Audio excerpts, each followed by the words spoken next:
J'espère que vous allez bien.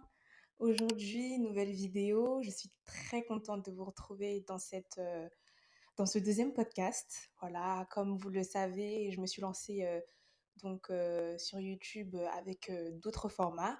Et puis là, c'est vrai que petit à petit, j'essaye d'intégrer les podcasts parce que c'est un concept que j'aime beaucoup et que j'affectionne particulièrement parce que ça me permet aussi de pouvoir vous parler librement. Je veux dire de manière naturelle aussi, étant donné que, comme je l'avais dit dans ma première vidéo, il n'y a pas beaucoup de montage, pas beaucoup de coupures. C'est vraiment, on parle juste ensemble. Enfin, je parle et vous écoutez ou vous regardez le podcast, mais ça nous permet d'échanger par la suite. Comme d'habitude, je vérifie si ça enregistre bien. It's okay, it's fine. Est-ce que vous êtes bien positionné? Aujourd'hui, j'ai l'impression que je suis un peu plus... Voilà, bon, comme d'habitude, on se met à l'aise. Prenez de quoi manger, de quoi boire. Mettez-vous juste à l'aise. Moi, aujourd'hui, je me suis mise avec un petit pull, un petit ensemble. Ah, chill. Voilà, on se prend pas la tête. Je voulais donc introduire ce podcast en vous parlant de quelque chose qui me trotte dans la tête depuis un petit moment. Et enfin, comment je pourrais vous dire ça? C'est un thème qui m'est venu en tête parce que c'est quelque chose qui est courant et qui nous arrive souvent, pas seulement en tant que jeune, mais en tant qu'individu, dans la vie en général. Et c'était important pour moi de vous parler de ça. Il y aura toujours des versets bibliques à l'appui afin qu'on puisse s'élever ensemble et puis passer à un level au-dessus et qu'on puisse tout simplement évoluer et progresser. Donc voilà, voilà. Je suis contente. Je suis contente, hein. Moi, j'aime trop le format des podcasts. Donc, j'essaye, comme d'habitude, d'avoir un petit peu mes idées pour pouvoir bien vous parler, pour pouvoir aussi, pardon, bien m'exprimer. Donc, le thème d'aujourd'hui, ça va être la procrastination et en parallèle, la paresse. Et c'est quelque chose en tant que jeune qu'il faut qu'on change. Je dis en tant que jeune parce que les personnes qui me suivent sont des jeunes personnes comme moi en général. Donc c'est pour ça que c'est hyper important et que j'aimerais vraiment axer ce podcast ou cette vidéo là-dessus. Donc voilà, déjà, je vais vous parler de mon expérience avec la procrastination parce que j'en paye les frais tous les jours. Oui, oui, oui, je vous assure que ce n'est pas facile, tant bien dans ma vie, on va dire personnelle, que dans ma vie, si je puis dire, professionnelle, comme par exemple YouTube. Il faut savoir que moi, je suis quelqu'un de perfectionniste et je vais vous dire quelque chose. C'est bien de l'être parce que ça nous permet de toujours évoluer, ça nous permet de vraiment apporter et axer son attention sur des petits détails, mais qui sont quand même importants et ça nous permet aussi d'évoluer et puis de toujours, exceller dans ce qu'on fait. Malheureusement, ça m'a valu beaucoup, beaucoup, beaucoup après je dirais pas de déception, quel serait le mot pour qualifier ça? Déception n'est pas le mot, mais en fait, je me suis tout simplement dit qu'au final, j'aurais dû poster cette vidéo ou j'aurais dû faire ce contenu-là. À force de toujours vouloir rechercher la perfection, déjà rien n'est parfait, voilà. Mais à force de toujours trouver ce petit truc-là et de ne pas se lancer, on se met dans un état d'esprit où on repousse les choses à chaque fois au lendemain en se disant que on va le faire, on va le faire, on va le faire.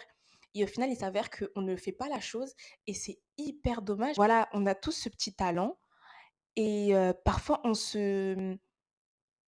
veut tellement perfectionner ce talent-là qu'on a que qu'au final, en fait, on s'oublie. On s'oublie en ne faisant pas vraiment les choses ou en étant trop dur avec soi-même. C'est surtout ça et ma procrastination vient de ça, du fait que déjà, j'ai envie que tout soit carré, que tout soit bien fait, voilà et je repousse tout le temps les choses au lendemain et donc en repoussant les choses comme ça au lendemain, je me retrouve à faire les choses à la dernière minute et dans le speed et dans le rush alors que c'est pas le but.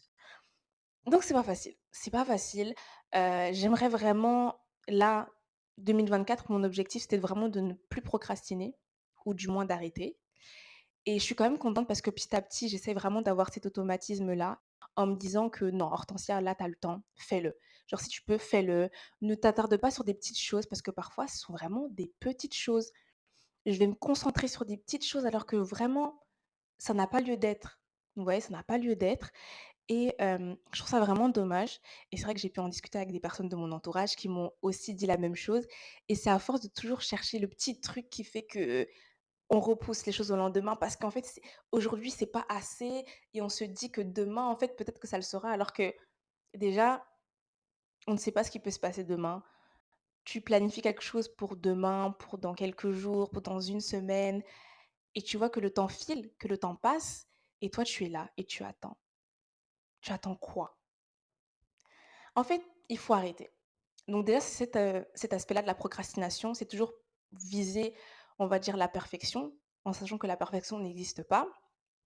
Et deuxièmement, c'est aussi cet esprit-là de la paresse, parce qu'on se dit: «On a le temps, on est chill, on est cool» et franchement, ça m'arrive vraiment, hein, ça m'arrive, je vous parle de ça, mais ce sont des choses qui m'arrivent aussi. Vous voyez, on se dit: «Non, mais en fait, ça va, on a le temps, nos stress» et c'est justement en se disant ça qu'après on fait les choses à la dernière minute et on se dit: «Mais j'avais autant de temps, pourquoi j'ai attendu? Pourquoi est-ce que je me suis pas dit: "J'ai l'occasion de le faire, je le fais maintenant"?» Et ça peut être dans des petites choses, hein, même du quotidien, par exemple, je sais pas, je vais voir, un vêtement qui est sur ma chaise et je vais me dire, «Bon, j'aurai le temps, je vais le ranger demain». En fait, non, il faut le faire vraiment dans des petites choses, vous voyez, même du quotidien, donc tant bien dans sa vie personnelle que dans sa vie professionnelle et j'insiste vraiment là-dessus. Vous savez, je sais pas si vous êtes comme ça, moi je travaille beaucoup mieux, sous la pression. Alors, je m'explique. Quand je dis: «Je travaille mieux sous la pression», c'est que moi, je vais attendre le dernier moment pour faire quelque chose et je vais me dire: «Là, je sais que il y a plus de deadline. Je sais que là, j'ai dépassé ma deadline que je m'étais déjà fixée au préalable, donc là, je suis obligée de le faire» et c'est pas bien de fonctionner comme ça. C'est pas bien de fonctionner comme ça parce que ça nous met après dans des situations de stress. Ça m'a mis combien de fois dans des situations où au final j'étais pas à l'aise, où il fallait que je me dépêche, où il fallait tout simplement que je je fasse au plus vite et donc dans la précipitation, tu fais les choses mais c'est pas bon. Franchement, moi je vous parle sincèrement, hein, je vous dis les choses et ça fait aussi partie de son organisation. C'est savoir s'organiser, c'est savoir mettre les choses en œuvre pour pouvoir tout simplement, apprendre à gérer son temps. C'est une gestion du temps aussi, vous savez, la procrastination. Parce que quand tu procrastines, c'est que tu as le temps, mais tu procrastines parce que tu repousses, tu repousses, tu repousses, tu repousses et c'est vraiment pas bon. Et c'est vraiment ces 2 aspects-là que moi j'ai pu remarquer et c'est ces 2 aspects-là sur lesquels j'aimerais vraiment travailler et je travaille sur ça au quotidien. Mais c'est vraiment quelque chose à bannir. Vraiment, si c'est un conseil que je peux vous donner, c'est je sais qu'on le fait, en fait, dans la vie de tous les jours même, je sais pas, vous allez être sur TikTok ou sur Insta ou peu importe, vous allez regarder la télé et vous savez que, voilà, vous vous dites: «Ouais, allez, dans 5 minutes, je vais faire ce que je dois faire, je dois aller, je sais pas moi, étendre mon linge» et vous êtes là en train de scroller, scroller, alors que il faut faire les choses. Il faut faire les choses, faut pas attendre. Mais c'est fou, hein, de se dire que même au quotidien, ce sont des choses comme ça qui nous retiennent. Oh dans la procrastination, c'est un fléau, hein. Surtout notre génération là, la génération Z. Faut qu'on arrête de faire ça, c'est pas bien, hein. C'est vraiment pas bien et je voulais vraiment prendre le temps de vous parler de ça parce que comme, je vous le dis dans mes podcasts, j'essaye vraiment d'être totalement honnête et transparente avec vous. En fait, vous savez, je n'aimerais vraiment pas que vous aussi vous fassiez la même erreur que moi et que vous attendiez, le dernier moment pour vous dépêcher parce que vous travaillez mieux sous la pression. C'est pas bien, hein. Nous là qui travaillons sous la pression, c'est pas bon. C'est pas bon. Parce que là, on est dans la vingtaine, mais c'est pas pour qu'à 30 ans, on fasse, une crise cardiaque, c'est pas le but. C'est vraiment pas le but. Donc si on peut déjà, prévoir certaines choses et le faire à l'avance, faisons-le. Après, je dis pas qu'on peut tout prévoir, c'est pas ça que je dis, mais si on peut déjà faire les choses en avance et qu'on a le temps, faisons-le. C'est super important. Donc voilà, bien évidemment, je vais vous lire, 2 versets que j'ai retenu afin que je puisse, illustrer, mes propos et surtout que ça puisse aussi vous édifier, je l'espère. Je vais donc commencer donc je vais prendre d'abord le premier que j'ai vu et qui m'a semblé, tellement, qui m'a beaucoup touchée et je pense qu'il sera impactant, pour vous également. En tout cas, je l'espère. Il y a mon petit marque-page qui est tombé. Alors, donc ça sera le premier. OK, parfait. Donc je lis la parole de Dieu. Donc c'est dans le livre des Proverbes, chapitre 13, verset 4. Il ne sert à rien pour un paresseux de convoiter quelque chose, mais un homme actif obtient ce qu'il désire. c'est le premier verset. Donc là, déjà, dans ce passage que j'aime beaucoup, c'est que en fait, parfois, en tant que personne qui procrastinons ou personne, parce que j'associe souvent la procrastination à la paresse, je, je trouve qu'on se dit souvent, en fait, en repoussant les choses comme ça et en étant paresseux, qu'on peut quand même avoir ce qu'on veut. Voilà, on désire obtenir des résultats, sauf qu'on est là et on ne fait rien. Et ça ne sert à rien d'avoir des désirs comme ça et pas mettre, de ne pas mettre les choses en pratique, de ne pas se mettre à l'action. Alors que les personnes qui le font, qui vont à l'action, qui font les choses, ce sont ces personnes-là qui vont obtenir des résultats et qui après pourront être fières d'elles en se disant: «Voilà, je l'ai fait, j'ai pas attendu». Donc ce passage-là, je l'aime beaucoup parce qu'il montre que en tant que personne qui procrastinons et en tant que paresseux, ça ne sert à rien d'avoir plein d'idées en tête et de les désirer au final, mais de ne pas les mettre en pratique, de ne pas les mettre en action. Donc c'est vrai que j'aime beaucoup ce passage et je vais vous lire le deuxième verset que j'avais également lu, que j'ai beaucoup aimé. Donc c'est toujours dans le livre des Proverbes, donc chapitre 27, chapitre 27, verset 1. Ne te vante pas de ce que sera demain, car tu ignores ce qui se produira aujourd'hui. J'aime trop ce verset. J'aime beaucoup ce verset. Vous savez pourquoi? Parce qu'en tant qu'être humain, comme je vous le disais tout à l'heure, parfois on attend de faire les choses, sauf qu'on ne sait pas ce qui peut se passer. Et à force de trop repousser les choses, en fait, ça peut nous mettre dans des situations qui sont très compliquées. C'est pour ça que c'est important de vraiment faire les choses quand on le peut, de ne pas attendre. Et je vous dis que ça passe dans des petites choses, hein, même du quotidien, mais aussi dans notre vie professionnelle, en fait, à tous les niveaux. Même, vous savez, un exemple, voilà, vous allez peut-être penser à quelqu'un et vous allez vous dire: «Ah, je lui enverrai un message plus tard ou je l'appellerai plus tard». Et je vous assure que ça, c'est quelque chose à ne pas faire. C'est super important de ne pas attendre parce que ça aussi, c'est de la procrastination et c'est pas bien. C'est pas bien parce qu'on ne sait pas ce qui peut arriver. Aujourd'hui, vous pouvez être là et vous dire: «OK, j'enverrai un message à la personne demain ou un peu plus tard» et vous ne savez pas. Je ne souhaite pas de malheur à qui que ce soit, mais dans la vie, on ne sait pas ce qui peut se passer. Donc quand vous avez l'occasion de le faire, même d'envoyer un message à quelqu'un qui vous est cher, d'appeler quelqu'un, de prendre du temps pour être avec vos proches, faites-le et n'attendez pas. Parce que comme, il est écrit dans la Bible, on ne sait pas ce qui se produira. Déjà, on ne sait pas ce qui se produit aujourd'hui, ce qui se produira plutôt aujourd'hui. Donc n'attendons pas demain. On ne sait pas.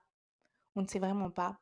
Et je trouvais que c'était important de vous parler de ça, de la procrastination, parce que comme je vous le dis, c'est quelque chose qui me touche également. Et j'essaie de travailler là-dessus afin de ne plus repousser les choses.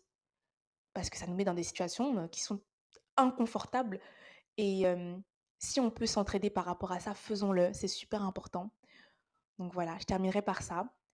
Tout simplement vous dire que, arrêtons de procrastiner, arrêtons d'attendre parfois je ne sais pas quoi. C'est parfois c'est tellement on attend, mais on ne sait pas pourquoi on attend. Donc arrêtons de faire cela et prenons du temps pour, vraiment, nous focaliser sur des choses qui sont importantes et pour faire ce, ce dont on ce dont on a envie en fait, tout simplement et parfois aussi ce dont on n'a pas envie, mais quand il faut le faire, il faut le faire. Parce que ça aussi, quand on n'a pas envie de faire les choses, on va repousser, repousser, repousser, sauf que ça ne sert à rien parce qu'il y aura bien un moment où il faudra le faire. Donc voilà, je terminerai par ça. Motivons-nous et j'espère que, ce podcast vous aura plu, que ça vous aura édifié. Vous savez que pour moi, c'est important de toujours, mettre Dieu au centre de chaque chose que je fais. Donc voilà, c'est pour ça que je vous ai partagé ces 2 versets qui, j'espère, qui vont vous motiver et qui vont vous permettre aussi d'aller de l'avant par rapport à tout ce que vous avez en tête et tout ce que vous repoussez depuis quelque temps. En tout cas, voilà, guys, ça m'a fait très plaisir de tout simplement vous parler. J'espère que, vous avez passé un bon moment, que ça soit, je ne sais pas, en plein milieu de la journée ou en soirée. En tout cas, prenez bien soin de vous et on se dit à dimanche prochain pour le prochain podcast. Allons de l'avant tout simplement. Mouah. Bye.